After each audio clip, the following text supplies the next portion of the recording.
All right, friends, can you see me? Good.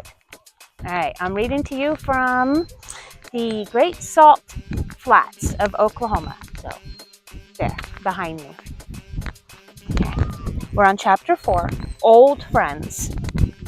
Sorry about my dogs whining. Amy moved around quite a bit when she was young because of her dad's career in the military. When children grow up that way, they tend to have very few friends to keep the friends that they make for life. One of those friends was Ben. The two met at Berkeley. Amy's father was stationed there for a short time. Amy and Ben met at a party on the beach. Upon beginning their first semester at the University of California, they recognized each other, and it was an instant lifelong friendship. They both shared a passion for engineering. For the next 2 years, they shared an apartment off campus with a group of other like-minded students. After their time at U of C, Ben transferred to New York and Amy to Boston, but they got together every chance they could. Amy was a little nervous about seeing Ben again. It had been over a year since the last time they had gotten together. Aside from a few Facebook chats, they really had not been in communication very much. But Amy knew if Ben found out she was traveling through New York and didn't at least stop and make an attempt to see him, his feelings would be hurt. She parked at the Port Authority and was going to meet Ben at a restaurant just a short walk around the block.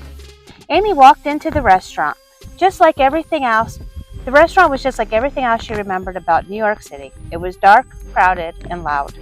She waited a moment for her eyes to adjust.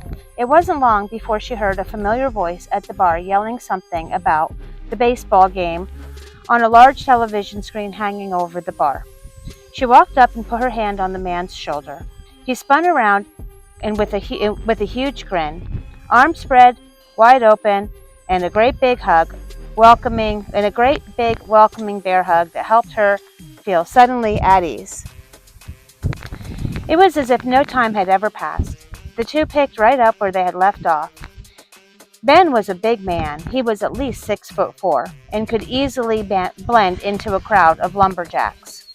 It was ironic, Amy thought, because he was probably one of the most sensitive people she knew. He was the type to cry while watching a TV ad about an animal in a shelter or a kid coming home from the army and making coffee for his still sleeping family. She loved that about him.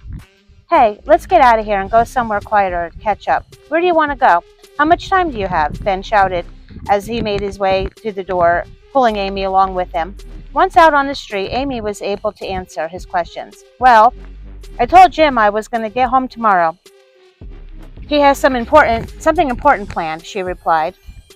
Ben was still grinning from ear to ear and celebrating their reunion. Oh, it's great to see you, he said reminiscently. What the hell have you been up to? I hear you have been pretty busy. They went on about their day, catching up with each other. Amy told him about Jim and her dad and her recent meeting in Washington. Ben was more than surprised to find out the kind of work his old friend had been up to. Ben was doing well in New York. He was the top of his class at NYU and had met someone. She was also a student at NYU, and as Ben put it, her family lived in New York and she was quite wealthy. They both seemed to be doing great. Ben showed her around New York and they caught up quickly. Later on, back at Ben's apartment, Amy met Mara, Ben's girlfriend. Before she arrived, Ben explained to her, I think you're going to like Mara. She's really into the environment, too. Not as much as you. Not the water issues like you, but she loves animals. Amy didn't talk much about herself or her projects. She'd had enough of that already this week. She sat, watched, and listened. Ben and Mara were adorable. They seemed to love each other. Amy was happy for her old friend. Mara was sweet and seemed innocent, maybe a little naive, but she was very sweet and welcoming and had an easy manner. Somebody Amy could perhaps even be friends with. The three laughed and talked the night away. It was very nice, and it was exactly what Amy needed to refresh. Short chapter, chapter 4, tomorrow.